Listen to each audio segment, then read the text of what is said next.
Hello everyone, कैसे आप सब। आशा करता हूँ आप लोग अच्छे होंगे, मस्त होंगे, स्वस्थ होंगे और अपने पढ़ाई में व्यस्त होंगे। ठीक है।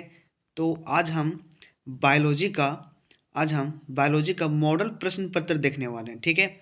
मॉडल प्रश्न पत्र देखने वाले हैं जो 2021 और 2022 का है। बहुत इंपॉर्टेंट है दोस्त, इसको मिस नहीं करना। इसमें आपको लगभग यहाँ से आप 3 नंबर, ठीक है, 3 क्वेश्चन सेम टू सेम आपको एग्जाम में देखने को मिलेगा। ठीक है। तो बिना देर के हम स्टार्ट करते हैं। फर्स्ट क्वेश्चन पढ़ते हैं।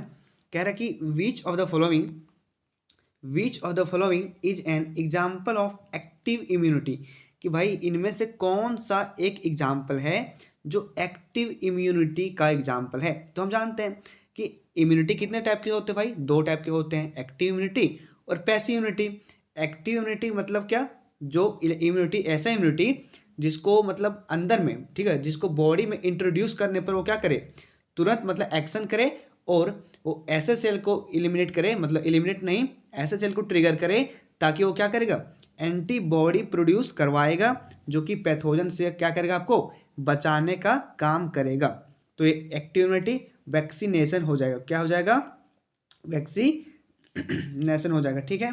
क्या काम करता है एक्टिव इम्यूनिटी, तो हमारे बॉडी में present beta cell, B cell, ठीक है, बी सेल को क्या करता है, ट्रिगर करता है कि भाई तुम एंटीबॉडी प्रोड्यूस करो ताकि बाहर से जो पैथोजन अटैक करता है बॉडी में उसको क्या करे, किल कर सके। कौन, तो वैक्सीनेशन का पर्पस तो यही होता है ना। कह रहा है 2 नंबर क्वेश्चन में कि an antibody molecule can be represented as. कि एक एंटीबॉडी मॉलिक्यूल, इसका मॉलिक्यूलर फॉर्मूला आपसे पूछा जा रहा है। तो हम जानते हैं कि एंटीबॉडी में 2 क्या होता है भाई, 2 क्या होता है, लाइट चेन होता है सर। 2 क्या होता है, लाइट चेन होता है। 2 लाइट चेन होता है। 2 क्या होता है, हैवी चेन होता है सर। क्या होता है सर, हैवी चेन होता है। तो इस प्रकार से एच को हम H2 लिख सकते हैं क्या, हाँ लिख सकते हैं। एल को मतलब लाइट है तो एल से L2 लिख सकते हैं क्या, हाँ सर। तो इसका ऑल ओवर फॉर्मूला क्या हो जाएगा, H2L2 हो जाएगा। क्या हो जाएगा, H2L2 हो जाएगा। कौन सा हो जाएगा, ऑप्शन नंबर ए में है H2L2। कोई दिक्कत नहीं सर। H क्या रिप्रेजेंट कर रहा है, H क्या रिप्रेजेंट कर रहा है, हैवी चेन।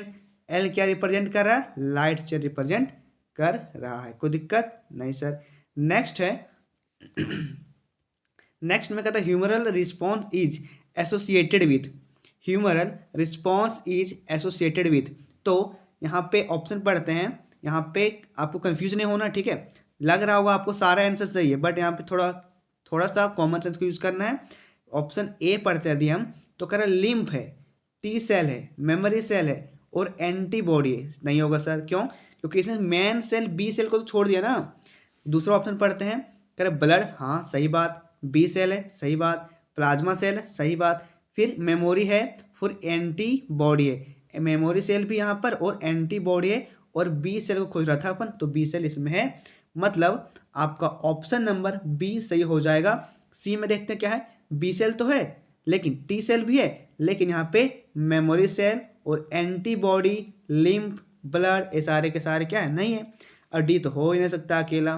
तो आपका ऑप्शन नंबर बी सही हो जाएगा। ऑप्शन नंबर आपका बी सही हो जाएगा। कोई दिक्कत। नेक्स्ट क्वेश्चन देखते हैं। कह रहा है cell mediated response is associated with, very very important question है कि cell mediated response is associated with, ठीक है, CMI जिसको शॉर्ट में बोलते हैं, सेल मेडिएटेड रिस्पॉन्स, ठीक है, सॉरी सेल मेडिएटेड इम्यूनिटी, ठीक है। तो ये आपको देखने को मिलेगा, कहाँ देखने को मिलेगा, तो टी सेल में देखने को मिलेगा। कहाँ देखने को मिलेगा दोस्त, टी सेल में देखने को मिलेगा। क्योंकि यदि हम आपको थोड़ा सा बता देता हूँ कि जब ऑर्गन ट्रांसप्लांटेशन होता है ना, जब ऑर्गन ट्रांसप्लांटेशन होता है तो यदि दो दो ह्यूमन है, ठीक है, 2 ह्यूमन यदि सपोज ए ह्यूमन 1 है, ए ह्यूमन 1 है और यहाँ पे ह्यूमन 2 है, ह्यूमन यहाँ पे ह्यूमन 2 है, ठीक है, ये ह्यूमन 1 है, ये ह्यूमन 2 है। तो यदि हम इसका कोई भी ऑर्गन को ट्रांसप्लांट करते हैं ह्यूमन 2 में, ह्यूमन 1 का कोई भी ऑर्गन को ट्रांसप्लांट करते हैं ह्यूमन 2 में, तो यदि उसका ब्लड ग्रुप मैच नहीं हुआ, ठीक है, यदि उसका ब्लड ग्रुप मैच नहीं हुआ तो ये क्या करेगा, उसको रिजेक्ट मार देगा ना, रिजेक्ट मार देगा, या फिर इसकी डेथ भी हो सकती है due to mismatch of blood group, है ना। इसकी क्या हो सकती है, ह्यूमन 2 की डेथ भी हो सकती है सर। तो इस केस में एक इम्यूनिटी आता है जिसको बोलते हैं cell mediated immunity, CMI, cell mediated immunity. यही क्या करता है, अपोज करता है, क्या करता है, अपोज करता है। कब, जब उसका ब्लड ग्रुप या तो ऑर्गन का ट्रांसप्लांटेशन मैच नहीं हो रहा होता है। कोई दिक्कत नहीं sir. Next question, question number 5 देखते हैं। ये भी बहुत इंपॉर्टेंट क्वेश्चन है। Interferon are secreted by, interferons are secreted by. तो इंटरफेरॉन हमने पिछले लेक्चर में देखा था कि कोई इन्फेक्ट सेल है, ठीक है, कोई इन्फेक्ट सेल है। ये इन्फेक्ट किससे है, तो ये वायरस से है, ठीक है। ये क्या है, viral infected cell, viral infected cell है, इन्फेक्टेड सेल है। क्या है भाई, एक वायरल इन्फेक्टेड सेल है। क्या करेगा, जब इसको वायरस इन्फेक्ट कर देगा ना, तो ये बगल वाले सेल को, जो कि हेल्थी सेल होगा, ठीक है, जो क्या होगा, हेल्थी सेल होगा, जो इन्फेक्टेड नहीं होगा, तो ये क्या करेगा, एक केमिकल को रिलीज करेगा। कौन, तो वायरल इन्फेक्टेड सेल एक केमिकल को रिलीज करता है जिसका बहुत ही प्यारा नाम है इंटरफेरॉन। इंटरफेरॉन है नाम, क्या नाम है, इंटरफेरॉन नाम है, ठीक। ये क्या काम करता है, तो ये क्या करेगा कि अपने पड़ोसी सेल को, अपनी नेबरिंग सेल को क्या करेगा, सिग्नल भेजेगा, मैसेज भेजेगा कि क्या बोलेगा कि भाई सतर्क हो जा, यहाँ पे वायरस ने अटैक कर चुका है। तो इसको क्या कर देता है, अलर्ट कर देता है कौन, इंटरफेरॉन केमिकल, और इस प्रकार से इसको मतलब क्या, हेल्दी सेल को बचा लेता है। कौन, तो इन्फेक्टेड सेल क्या सिक्रेट करके, तो इंटरफेरॉन को सिक्रेट करके। आशा करता हूं आपको समझ में आया होगा। तो यहाँ ऑप्शन नंबर में, क्वेश्चन नंबर 5 में कह रहा है कि इंटरफेरॉन कहाँ से सीक्रेट होता है, तो सर हम जानते हैं वायरल इन्फेक्टेड सेल से। कहाँ से, वायरल इन्फेक्टेड सेल से। तो ऑप्शन नंबर आपका डी सही हो जाएगा, वायरस इन्फेक्टेड सेल। कहाँ से, तो वायरस इन्फेक्टेड सेल से। कोई दिक्कत नहीं सर। 6 नंबर क्वेश्चन है, बहुत इंपॉर्टेंट क्वेश्चन है। Secondary immune response is, secondary immune response is, कि सेकेंडरी इम्यून रिस्पॉन्स जो होता है, स्लो होता है, फास्ट होता है, कि मॉडरेट होता है, कि कोई रिलेटेड नहीं होता है, किसी प्रकार से को संबंधित प्राथमिक अनुक्रिया से नहीं होता है। तो फिर हम जानते हैं कि इम्यूनिटी भी यहाँ पर सेकेंडरी और प्राइमरी होती है, जो कि प्राइमरी इम्यूनिटी जो होती है, प्राइमरी इम्यूनिटी जो होती है वो क्या काम करती है, वो स्लोअर होती है। क्या होती है, वो स्लोअर होती है, जो स्लो काम करती है। क्यों, क्योंकि पहली बार उसको एनकाउंटर हुआ है किससे, पैथोजन से। लेकिन सेकेंडरी इम्यूनिटी की बात करें यदि, तो ये फास्टर काम करेगा। क्या काम करेगा, फास्टर काम करने वाला है। और ये प्राइमरी क्या करता है, मेमोरी को जनरेट करता है, ठीक है। एक क्वेश्चन इंपॉर्टेंट भी है, यहाँ से क्वेश्चन भी पूछ सकता है कि कौन मेमोरी जनरेट करता है, कौन, ठीक है। तो आप कहोगे प्राथमिक, है ना, प्राइमरी इम्यून क्या काम करता है, तो मेमोरी जनरेट करता है, और ये स्लो रिस्पॉन्स करता है, और फास्ट रिस्पॉन्स कौन करता है, तो सेकेंडरी इम्यूनिटी। तो ऑप्शन नंबर आपका बी हो जाएगा। क्यों, क्योंकि सेकेंडरी इम्यूनिटी रिस्पॉन्स क्या करता है, फास्ट काम करता है। क्या काम करता है, तीव्र काम करता है, फास्ट काम करता है। कोई दिक्कत नहीं सर। कह रहा है 7 नंबर में इनेट इम्यूनिटी मीन्स, बहुत इंपॉर्टेंट क्वेश्चन है, मोस्ट ऑफ इंपॉर्टेंट क्वेश्चन है। कह रहे इनेट इम्यूनिटी जो होता है, इसका मतलब क्या होता है, क्या होता है इनेट इम्यूनिटी। तो हमने पढ़ा है कि इनेट की इम्यूनिटी यहाँ पर 2 प्रकार का होता है, यहाँ भी, ठीक है। इम्यूनिटी यहाँ पर 2 प्रकार का होता है, जिसको कहते हैं इनेट इम्यूनिटी, ठीक है, जिसको कहते हैं इनेट इम्यूनिटी, दूसरा कहते हैं एक्वायर्ड इम्यूनिटी, ठीक। एक को कहते हैं इनेट इम्यूनिटी, दूसरा कहते हैं एक्वायर्ड इम्यूनिटी। तो आपसे पूछा जा रहा है इनेट इम्यूनिटी का मतलब क्या होता है, तो इनेट से आपको याद रखना है बर्थ, क्या याद रखना है, बर्थ, ठीक है, क्या याद रखना है, बर्थ, की वैसा इम्यूनिटी भाई जो बच्चे को बर्थ के दौरान ही प्राप्त हो जाता है, ठीक है। ऐसा इम्यूनिटी जो बच्चे को जन्म होने के समय ही उसको प्रदान किया जाता है, उसको कहते हैं इनेट इम्यूनिटी। तो ऑप्शन नंबर आपका ये यहाँ पर सही हो जाने वाला। क्यों, क्योंकि इनेट इम्यूनिटी बाय बर्थ, ठीक है। इम्यूनिटी जो, कौन सा इम्यूनिटी, जो इम्यूनिटी बर्थ के दौरान आपको मिल जाता है, उसको कहते हैं अपन इनेट इम्यूनिटी कहते हैं। कोई दिक्कत नहीं सर। नेक्स्ट है, कह रहा कि the immunoglobulin that can pass the immunoglobulin that can pass through placenta. इनमें से कौन सा इम्यूनोग्लोबिन है, ठीक है, एंटीबॉडी है जो मदर के प्लेसेंटा के द्वारा पास किया जा सकता है। मदर के प्लेसेंटा के द्वारा पास किया जा सकता है, तो पास कर सकती है, ठीक। तो आपने पढ़ा है आईजीजी एंटीबॉडी जो होता है मदर के प्लेसेंटा से पास कर सकता है। इसीलिए कभी क्या आपने सुना होगा कि यदि माँ को कोई एसटीडी है, एसटीडी है, यदि माँ को कोई एसटीडी है, सेक्सुअली ट्रांसमिटेड डिजीज, ठीक है, सेक्सुअली ट्रांसमिटेड डिजीज यदि माँ को है तो आप तो उसके शिशु में जाने की संभावना होती है। क्यों क्यों? क्योंकि भाई आईजीजी एंटीबॉडी उसके प्लेसेंटा के द्वारा क्रॉस कर जाता है, ठीक है, कोई दिक्कत नहीं। नेक्स्ट क्वेश्चन 9 नंबर में, the immunoglobulin involve in allergic reaction. कौन सा इम्यूनोग्लोबिन है जो एलर्जिक के लिए उत्तरदायित्व होती है, उसी के लिए क्या होती है, उससे क्या होती है, संबंधित होती है। तो एलर्जी के लिए हमने पढ़ा है सर आईजीई, कौन सा एंटीबॉडी, आईजीई, जो क्या काम करता है, एलर्जी में रिस्पॉन्सिबल, एलर्जी के लिए रिस्पॉन्सिबल होता है, ठीक है। एलर्जी कौन कौन कॉज करता है, तो आपने पढ़ा होगा सर हिस्टामिन, है ना, हिस्टामिन, सेरोटोनिन, हिस्टामिन, है ना, ये सारे क्या कॉज करते हैं, एलर्जी कॉज करते हैं। सेरोटोनिन, सेरोटोनिन, ये सारे क्या कॉज करते हैं, एलर्जी कॉज करते हैं, एलर्जी फैलाने का काम करते हैं आपकी बॉडी में, ठीक है। नेक्स्ट क्वेश्चन 10 नंबर में कह रहे हैं immunoglobin present in colostrum mother's first milk. Very very important question है भाई। कह रहा है कि इम्यूनोग्लोबिन, कौन सा इम्यूनोग्लोबिन है जो कोलेस्ट्रम में पाया जाता है। मदर का इनिशियली मदर मिल्क क्या होता है, उसमें क्या पाया था, कोलेस्ट्रम पाया था ना। तो कोलेस्ट्रम में कौन सा एंटीबॉडी पाया जाता है, तो हमने पढ़ा है आईजीए इम्यूनोग्लोबिन एंटीबॉडी। कौन सा एंटीबॉडी, तो आईजीए इम्यूनोग्लोबिन एंटीबॉडी पाया जाता है। कोई दिक्कत नहीं सर। और यहाँ से आपको एक क्वेश्चन देखने को मिलेगा, 8, 9 और 10 तीनों में से एक क्वेश्चन आपको रट्टा मार, तीनों को आप रट्टा मार लीजिए दोस्त, क्योंकि एक ना एक क्वेश्चन यहाँ से आपको देखने को मिलेगा, ठीक है। 11 नंबर क्वेश्चन है कि कह रहे ट्यूमर इज, ट्यूमर क्या होता है, ट्यूमर क्या होता है, कैंसर तो होता है ट्यूमर। तो पूछ रहा है कि ट्यूमर क्या होता है, ऑप्शन पढ़ते हैं। कह रहे ग्रुप ऑफ सेल, हाँ सर ठीक है, कोई दिक्कत नहीं। Who have lost the property of contact inhibition, सही बात है कि ग्रुप ऑफ सेल होता है सर, हाँ ग्रुप ऑफ सेल होता है, ग्रुप ऑफ सेल होता है जिसके पास कॉन्टैक्ट इनहिबिशन की प्रॉपर्टी क्या होती है, नहीं होती है, लॉस्ट कर देता है, खो देता है, ठीक है। अब जानते हैं कॉन्टैक्ट इनहिबिशन क्या होता है। कॉन्टैक्ट इनहिबिशन का मतलब होता है दोस्त कि यदि कोई सेल डिवाइड कर रहा है, यदि कोई सेल डिवाइड कर रहा है, अपने साइज को इंक्रीज कर रहा है, तो यदि कोई सेल नेक्स्ट सेल यदि इसके पास, यदि ये नेक्स्ट सेल से यदि टच कर जाता है, ठीक है, तो अपनी ग्रोथ को रोक देता है।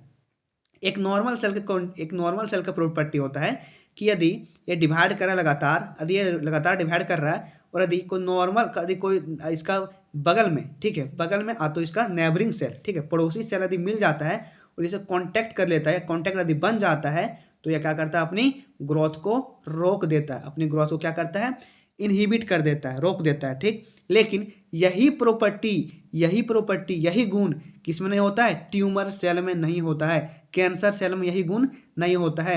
यदि इसको मिल भी गया ना ये सेल, कोई फर्क नहीं पड़ेगा, इसको लगातार डिवाइड करते जाएगा, कोई फर्क पड़ने वाला नहीं है। और इसके वजह से क्या होगा दोस्त, इसके वजह से क्या होगा दोस्त, heavy cell of mass accumulate हो जाएगा, heavy cell of mass accumulate हो जाएगा, जिसको बहुत ही प्यार से नाम दिया जाएगा ट्यूमर, ट्यूमर कहा जाएगा। कोई दिक्कत सर, नहीं सर, कोई दिक्कत नहीं, एकदम दिक्कत नहीं होगा, ठीक है। तो ऑप्शन नंबर आपका ए सही हो जाएगा। क्यों, क्योंकि ग्रुप सेल होता ही है जो जिसके पास लॉस होता है, लॉस्ट कर देता है, खो देता है, क्या खो देता है, तो प्रॉपर्टी ऑफ कॉन्टैक्ट इनहिबिशन का, ठीक है, कॉन्टैक्ट इनहिबिशन के प्रॉपर्टी को खो देता है। ऑप्शन बी पढ़ते हैं यदि, तो लिखा ग्रुप ऑफ सेल, यहाँ तक तो ठीक लिखा है, जिसके पास प्रॉपर्टी होता है, यही तो गलत लिख दिया इन्होंने। ये प्रॉपर्टी जो होता है एक नॉर्मल सेल के पास होता है भाई, एक किसके पास होता है, नॉर्मल सेल के पास होता है, ना कि किसके पास, तो ट्यूमर के पास। कोई दिक्कत नहीं सर। 12 नंबर क्वेश्चन देखते हैं, टाइप ऑफ ट्यूमर कि ट्यूमर कितने प्रकार के होते हैं। तो हमने पढ़ा ट्यूमर कितने प्रकार के होते हैं, ट्यूमर कितने प्रकार के होते हैं सर, बोलो ना सर, बोलो ना सर। हाँ बोल रहा हूँ, ट्यूमर जो होता है वो आपका 2 प्रकार का होता है। कौन सा कौन सा होता है, तो एक होता है बेनाइन ट्यूमर, एक होता है बेनाइन ट्यूमर, ठीक है, एक होता है बेनाइन ट्यूमर, दूसरा होता है मेलिग्नेंट ट्यूमर, मेलिग्नेंट ट्यूमर। कौन सा होता है दूसरा सर, मेलिग्नेंट ट्यूमर होता है। कौन सा होता है, मेलिग्नेंट, मेलिग्नेंट ट्यूमर होता है सर। कौन सा, तो मेलिग्नेंट ट्यूमर। तो ऑप्शन नंबर आपका सी हो जाएगा बोथ, बी और ए और बी दोनों आपका सही हो जाएगा। क्यों, क्योंकि बेनाइन भी होता है सर, मेलिग्नेंट भी होता है, कोई दिक्कत नहीं। अब बताते हैं इनमें से बेनाइन ट्यूमर और मेलिग्नेंट ट्यूमर से सबसे खतरनाक आपका मेलिग्नेंट ट्यूमर होगा दोस्त, सबसे खतरनाक आपका मेलिग्नेंट ट्यूमर होगा, बेनाइन ट्यूमर थोड़ा कम खतरनाक होगा, ठीक है। यदि आप यदि इंटरेस्टेड हो तो मैं बता देता हूँ कि आपने ब्लड कैंसर का नाम सुना होगा, आपने ब्लड कैंसर का नाम सुना होगा जिसको कहा जाता है ल्यूकेमिया, ल्यूकेमिया कहा जाता है। आपने ब्लड कैंसर का नाम सुना होगा जिसको कहा जाता है ल्यूकेमिया। तो ल्यूकेमिया किस में आएगा, मेलिग्नेंट में आएगा कि बेनाइन ट्यूमर में आएगा। तो आप जानते हैं कि ब्लड कैंसर क्या नॉर्मल चीज़ है क्या, हो नहीं, बहुत खतरनाक चीज़ है। तो आपका किस में आ जाएगा, मेलिग्नेंट में आएगा, कोई दिक्कत सर नहीं। अब आप बोलोगे कि सर मेलिग्नेंट के लिए बता दिया, ठीक है, ल्यूकेमिया बता दिया आप, ब्लड कैंसर, लेकिन बेनाइन के लिए तो बता दीजिए एक ठो। तो इसके लिए एक बीमारी होता है, इसमें भी एक कैंसर होता है जिसका नाम है सार्कोमा। क्या नाम है इसका, सार्कोमा। और आपने लंग्स कैंसर के बारे में तो अवश्य सुना होगा, लंग्स कैंसर के बारे में, तो किस में आएगा वो, बेनाइन में आएगा। किस में आएगा, बेनाइन में। लेकिन मेलिग्नेंट बहुत खतरनाक है, इसको ठीक नहीं किया, यदि ये किसी को हो गया तो उसकी डेथ फिक्स है। डेथ क्या है, फिक्स है, डेथ फिक्स है। इसको क्योर नहीं किया जा सकता, इसको ट्रीट कभी नहीं किया जा सकता। किसको, तो मेलिग्नेंट ट्यूमर को और बेनाइन ट्यूमर को आप क्योर कर सकते हैं, ठीक है, इसको आप क्योर कर सकते हैं, ट्रीटमेंट कर सकते हैं, कोई दिक्कत नहीं, दिक्कत। नेक्स्ट क्वेश्चन पे आते हैं। नेक्स्ट क्वेश्चन है correct, excessive and longer consumption of alcohol, alcohol अथवा ड्रग्स में लीड्स टू, कि यदि आप बहुत ज़्यादा मात्रा में और लंबे समय तक कंजप्शन करते हैं, लेते हैं, ठीक है, क्या, एल्कोहल और ड्रग्स, एल्कोहल और ड्रग्स, ठीक है, एल्कोहल और ड्रग्स को यदि आप लंबे समय तक यूज करते हो, लंबे समय तक आप कंजप्शन करते हो, ज़्यादा आप यूज करते हो, तो आपको तरह तरह की बीमारियां देखने को मिलेगी।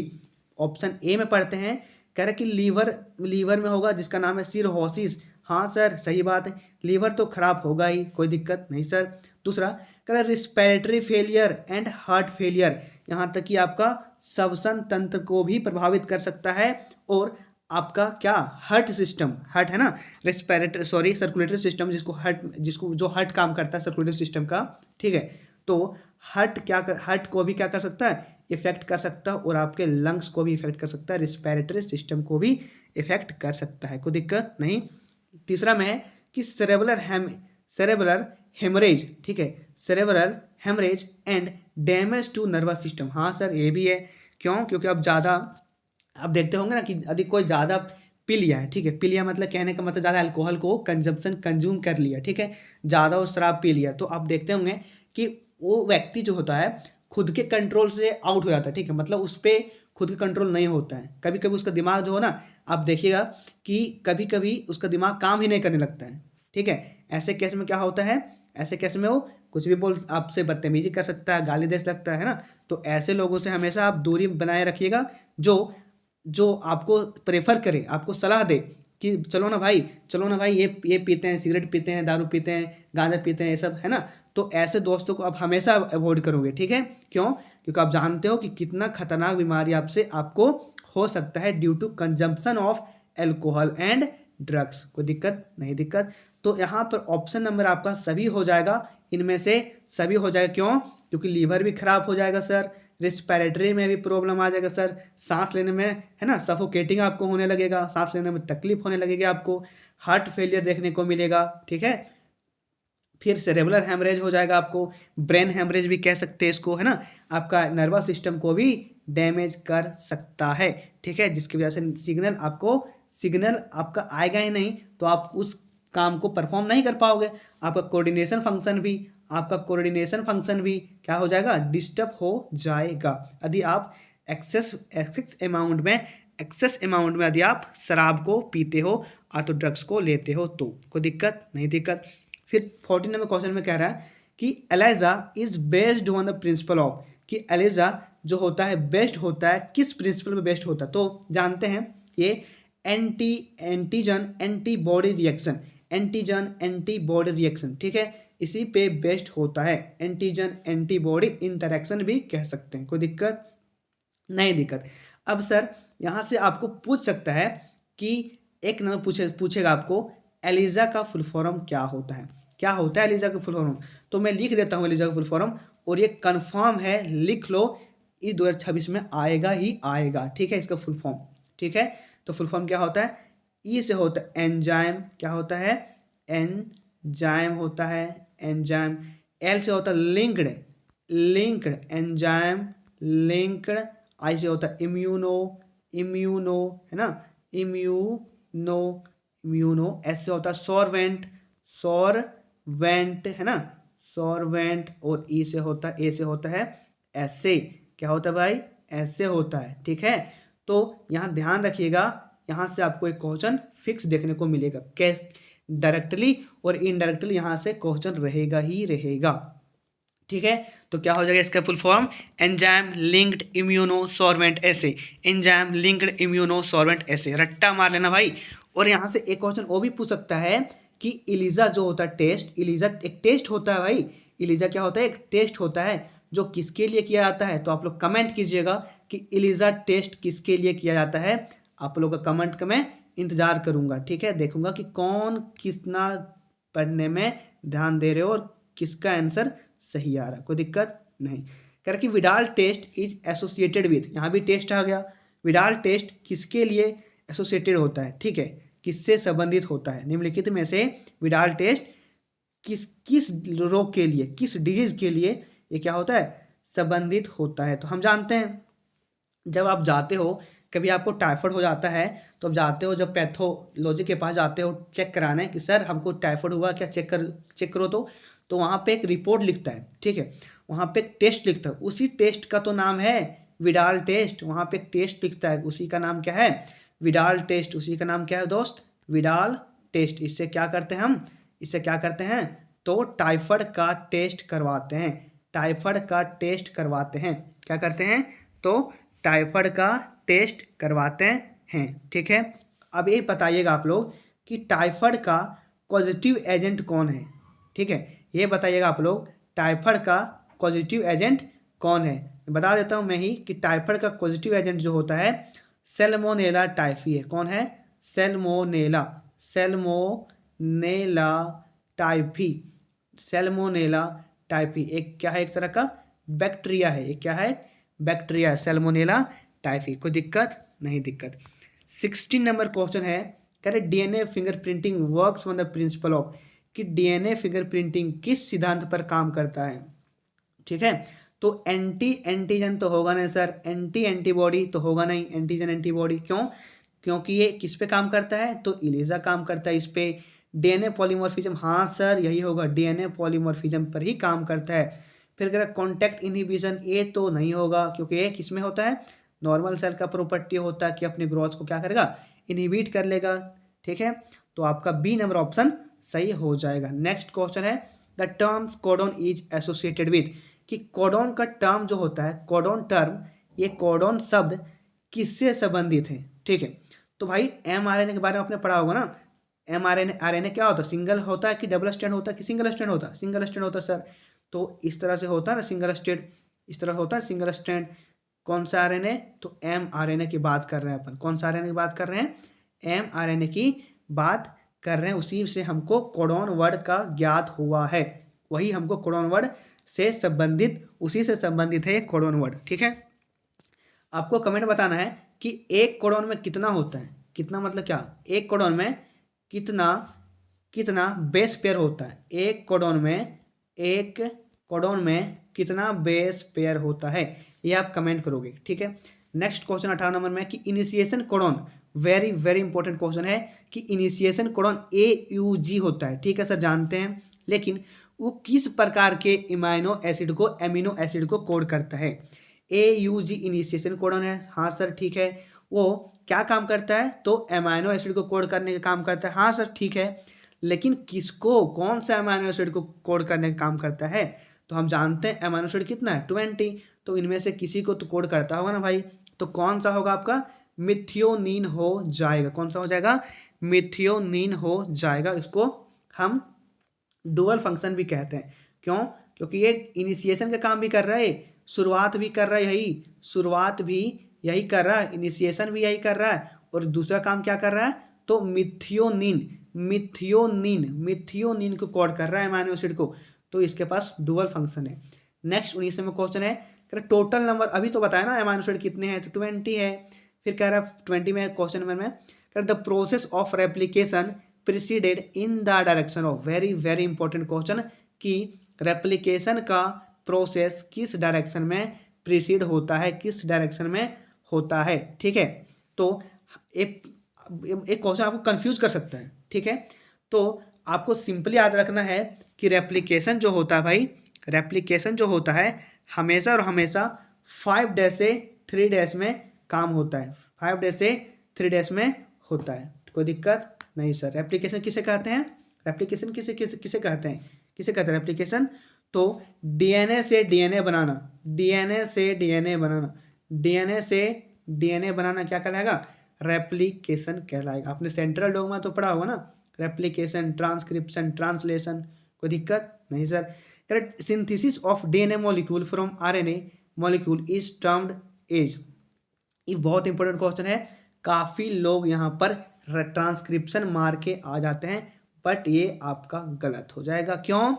क्योंकि क्या कह रहा है यहाँ पे, ध्यान से पढ़िए। डीएनए मॉलिक्यूल कहाँ से? तो आरएनए से। तो सर सेंट्रल डोग्मा क्या कहता है?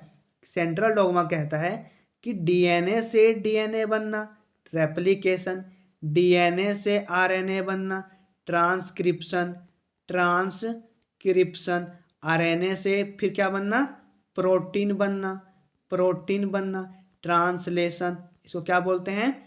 ट्रांसलेशन बोलते हैं। ठीक है सर। तो डीएनए से आरएनए बनना क्या कहलाएगा? ट्रांसक्रिप्शन। लेकिन इन्होंने क्या पूछा है कि डीएनए बन रहा है कहाँ से? आरएनए से बन रहा है, आरएनए से। मतलब ये उल्टा चल गया। तो उल्टा जाता है जब कोई चीज़ उल्टा हो जाता है, ऑपोजिट हो जाता है, ठीक है, तो इसको हम क्या बोलते हैं? रिवर्स हो। तो बोलते हैं ना भाई कि भाई तुम रिवर्स कैसे आ रहे हो? जैसे कोई आदमी आगे जा रहा है और अचानक पीछे आने लगा, पीछे, तो अब उसको क्या बोलते हो? रिवर्स आ रहे हो। तो रिवर्स से ही याद रखना कि रिवर्स ट्रांसक्रिप्टेज। क्यों? क्योंकि जाना चाहिए कहाँ से? डीएनए से कहाँ जाना चाहिए? आरएनए। बट यहाँ पे आरएनए से कहाँ आ रहा है? डीएनए आ रहा है। तो रिवर्स आ रहा है ना, उल्टा आ रहा है ना, तो इसको बोलेंगे रिवर्स ट्रांसक्रिप्शन। क्या बोलेंगे इसको? रिवर्स ट्रांसक्रिप्शन बोलेंगे। आशा करता हूँ आपको अच्छे से समझ आ गया होगा। 22 नंबर क्वेश्चन में, in which phase of interphase the process of DNA replication takes place. तो 11th में मैंने एक चैप्टर, हम लोगों ने 11th में एक चैप्टर पढ़ा है जिसका नाम है cell division, cell cycle and cell division. वहाँ पे हमने पढ़ा था, क्या क्या पढ़ा था? तो पढ़ा था G1 phase, S phase, G2 phase, M phase, ऐसे पढ़ा था ना भाई। तो पूछा है कि किस फेज में डीएनए रेप्लिकेशन होता है? तो S फेज में क्या होता था? डीएनए डबल हो जाता था, दैट मीन्स डीएनए का रेप्लिकेशन होता था। तो ऑप्शन नंबर आपका ये हो जाएगा। कोई दिक्कत नहीं सर।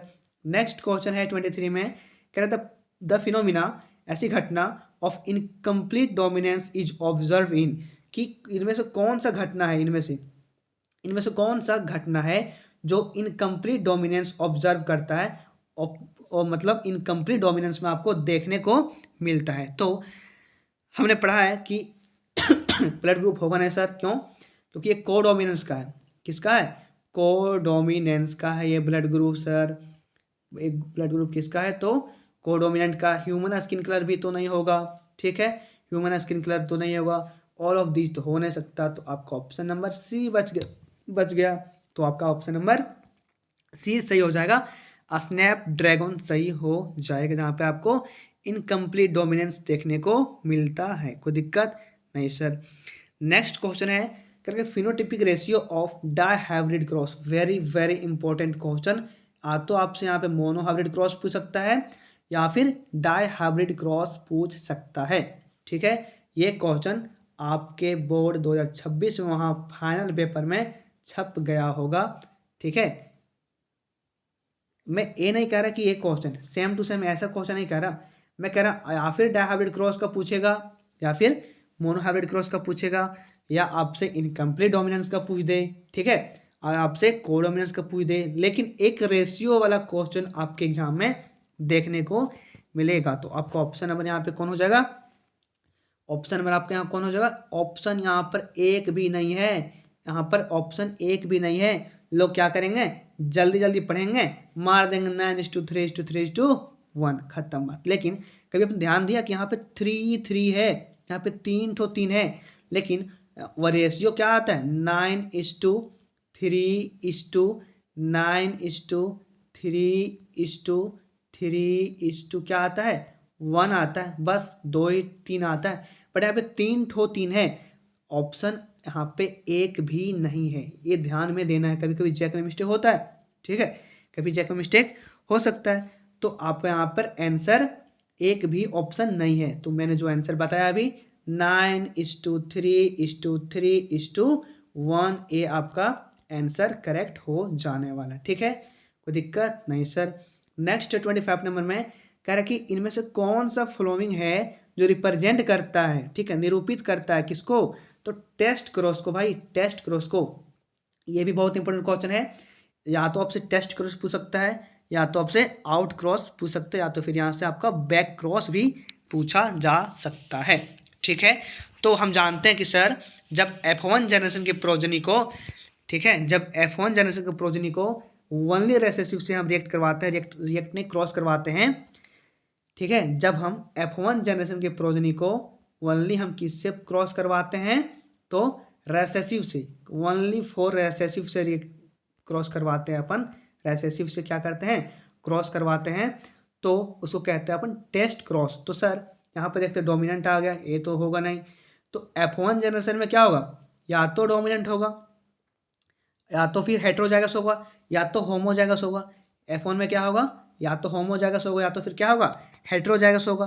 बट यहाँ पे यदि देखें तो डोमिनेंस तो है नहीं, तो ये होगा नहीं।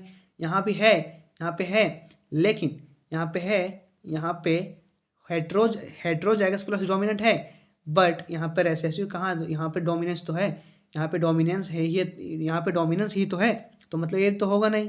ऑप्शन ए भी नहीं होगा, ऑप्शन बी भी नहीं होगा, ऑप्शन सी भी नहीं होगा, मतलब ऑप्शन आपका डी सही हो जाएगा। क्यों? क्योंकि यहाँ F1 जनरेशन में देखिए, F1 में क्या है? क्या है यहाँ पे? हेट्रोजाइगस डोमिनेंट है, और यहाँ पे स्मॉल टी है, मतलब ये क्या है? रेसेसिव है। तो क्या कहा था मैंने कहा था F1 जनरेशन को जब हम क्रॉस करवाते हैं वनली रेसेसिव के साथ, तो उसको क्या कहते हैं? क्या कहते हैं उसको? टेस्ट क्रॉस कहते हैं। क्या कहते हैं उसको? टेस्ट क्रॉस कहते हैं।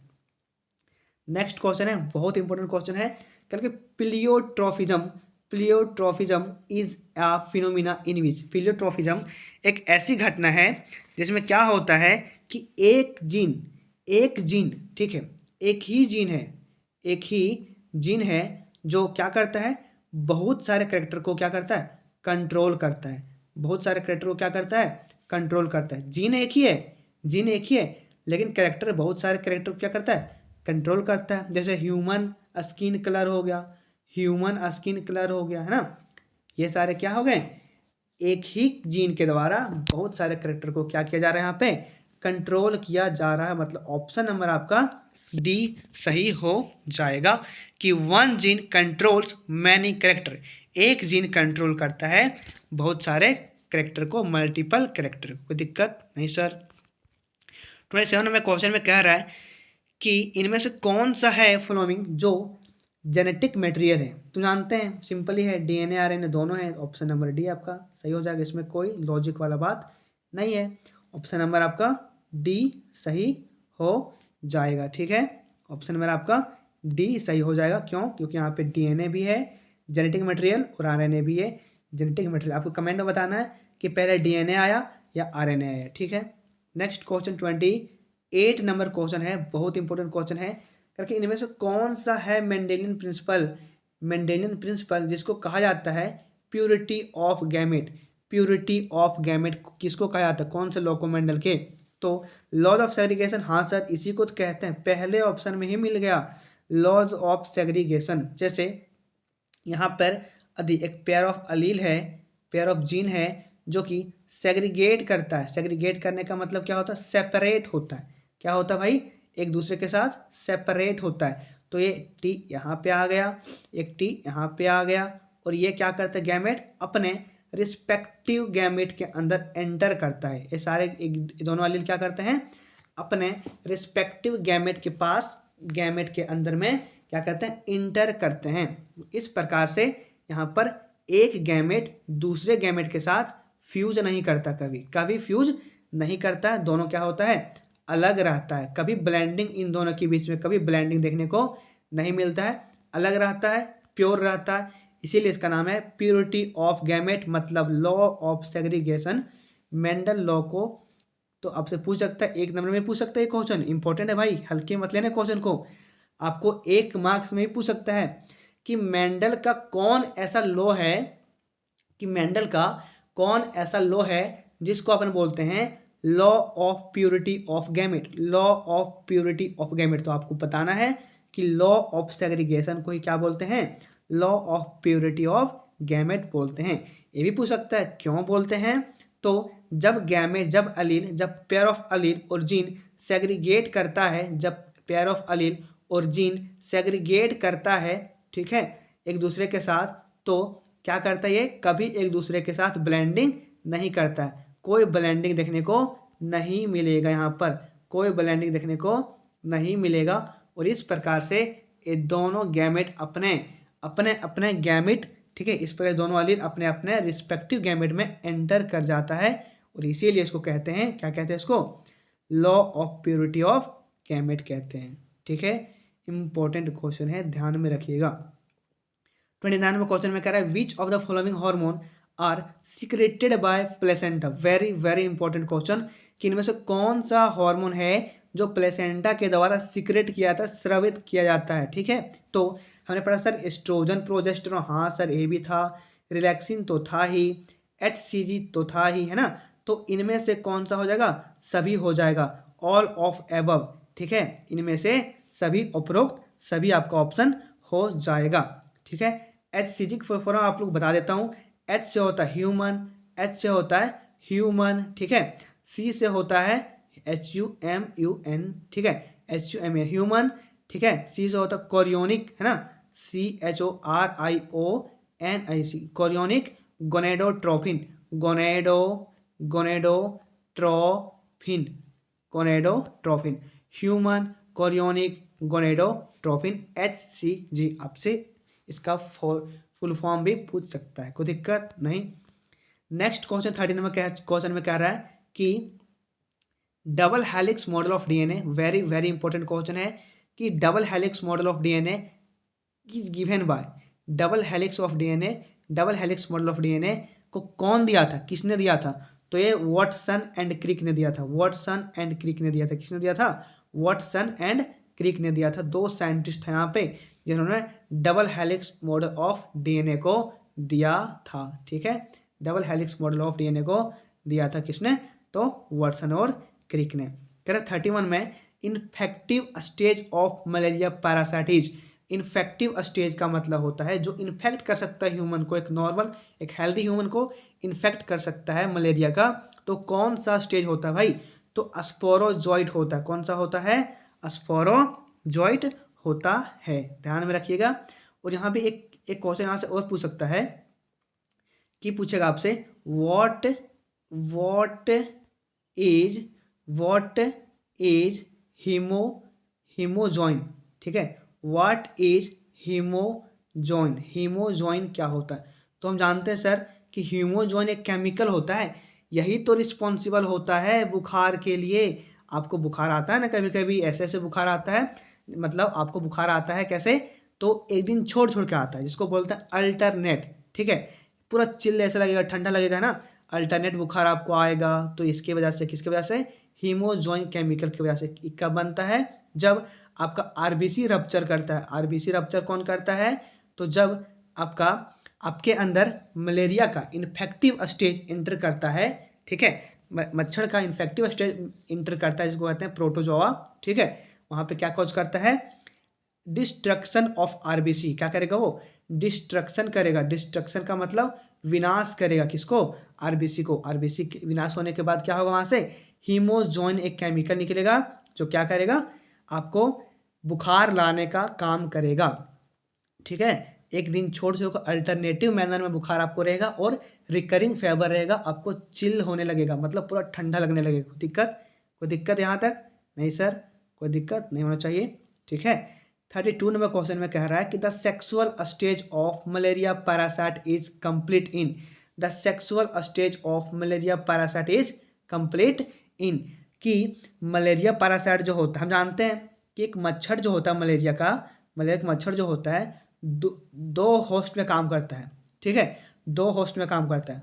वन इज ह्यूमन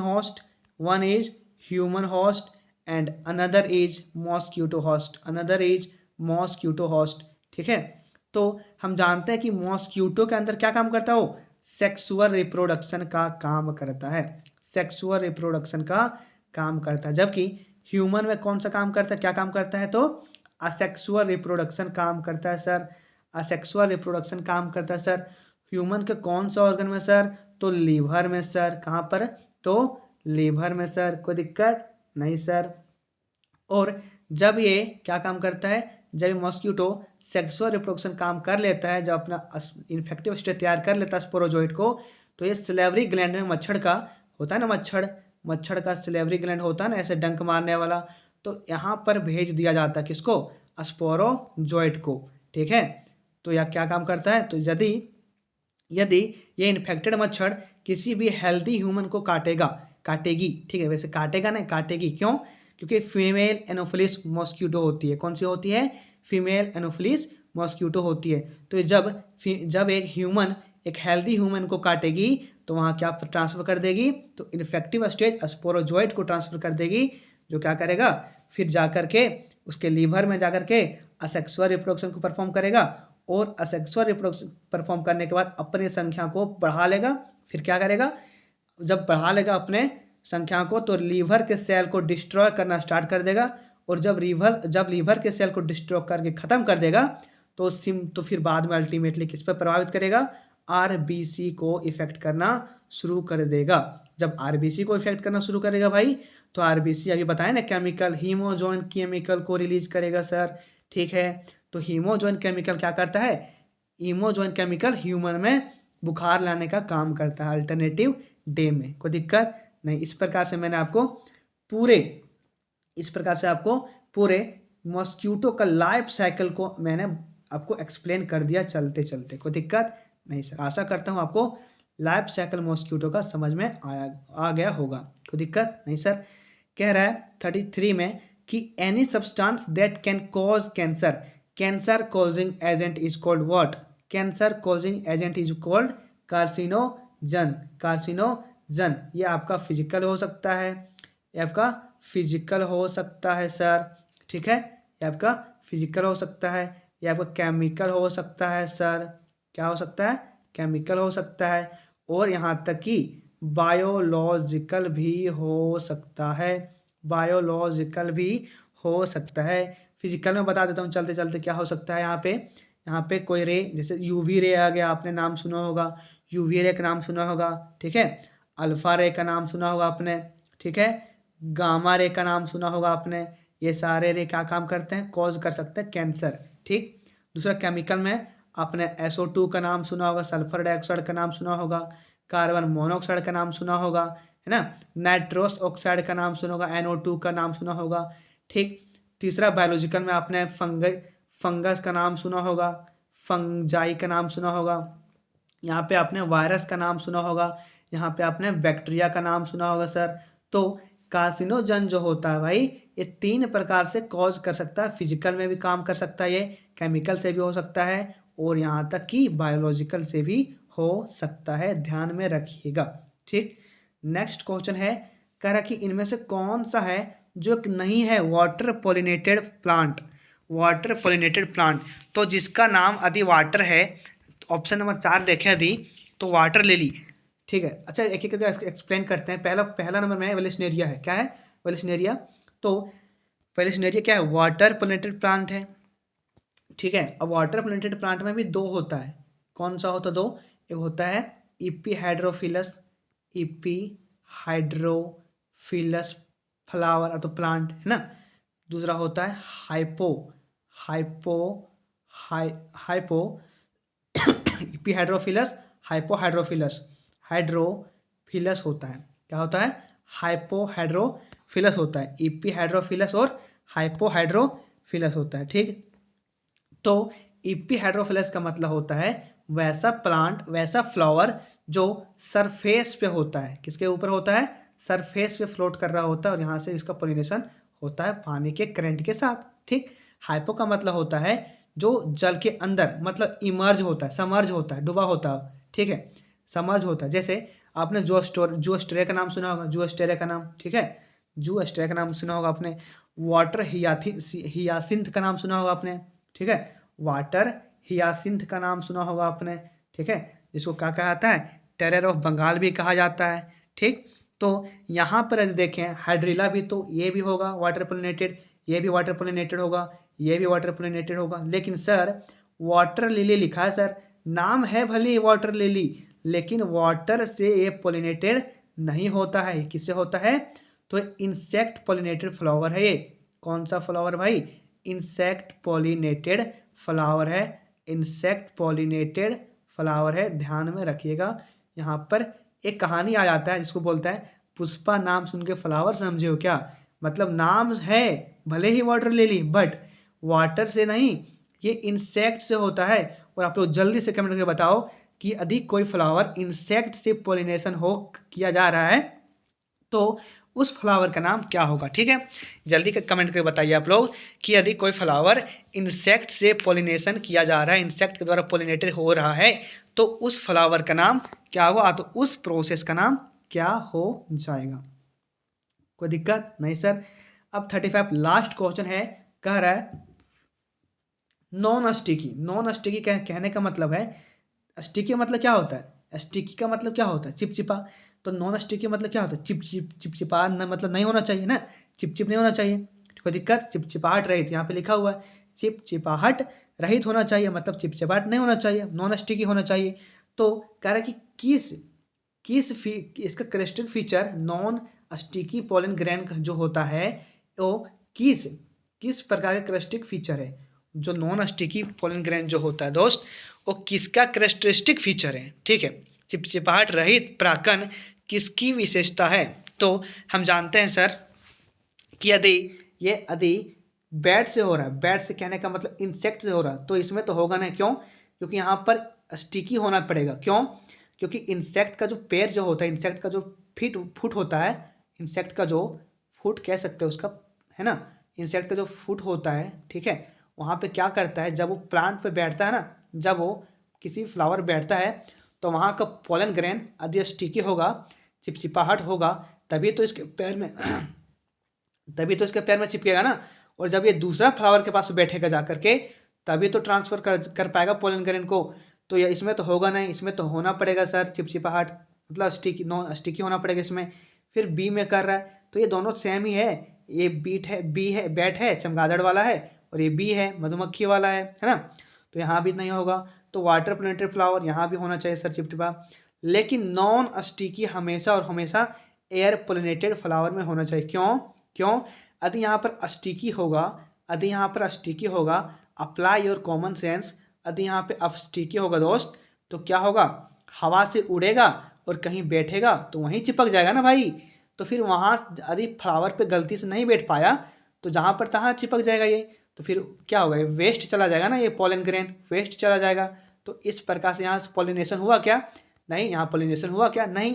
तो इसीलिए एयर पोलिनेटेड फ्लावर में non sticky pollen grain must be necessary. ठीक है, होना ही चाहिए, ज़रूरी है। ठीक है, कोई दिक्कत नहीं सर। आशा करता हूँ आपको ये लेक्चर बहुत अच्छे से कॉन्सेप्चुअली समझ में आ गया होगा। मैंने जहाँ तक कोशिश किया, जितना कोशिश किया आपको अच्छे से बताने का प्रयास किया है ना, और आपको हर एक टॉपिक, हर एक क्वेश्चन अच्छे से एक्सप्लेन किया है। तो आशा करता हूँ आपको तो अच्छा लगा होगा। ठीक है, मैंने कमेंट करने बोल दिया, जो जो आप लोग कमेंट कीजिएगा, मैं आपका कमेंट का इंतज़ार करूँगा। ठीक है, और थोड़ा सपोर्ट कीजिए, सब्सक्राइब कीजिए। ठीक है, सब्सक्राइब कीजिए, लाइक कीजिए, सब्सक्राइब कीजिए, और थोड़ा अपने दोस्तों के पास शेयर कीजिए। क्यों? क्योंकि अभी एग्ज़ाम के टाइम है भाई। लोग कहते हैं ना कि भाई मुझे इंपॉर्टेंट क्वेश्चन दे दो, इंपॉर्टेंट क्वेश्चन दे दो, पास करवा दो। बस इतना आप लोग यदि कर लिए ना, जितना मैं करवा रहा हूँ यूट्यूब पे, तो आप यकीन मानो भाई, 70 का होता ना, उसमें यदि 25 का होता ऑब्जेक्टिव ना, तो उसमें आप 25 का 25 स्कोर कर सकते हो, यदि आप सारे लेक्चर को अटेंड करते हो तो। ठीक, यदि आप लेक्चर को अटेंड नहीं करते हो तो मैं उसका नहीं कह सकता, बट सारे लेक्चर को यदि अटेंड कर सकते हो तो मैं ऑब्जेक्टिव की बात कर रहा हूँ, 25/25 आप स्कोर कर सकते हो यदि आप लेक्चर को अटेंड करते हो तो। ठीक है, ठीक है, मैं ज़्यादा कुछ बोलूँगा नहीं, बस अपनी वाणी को विराम देता हूँ, और टेक केयर, बाय बाय। मिलते हैं आपसे फिर नेक्स्ट लेक्चर के साथ। Thank you.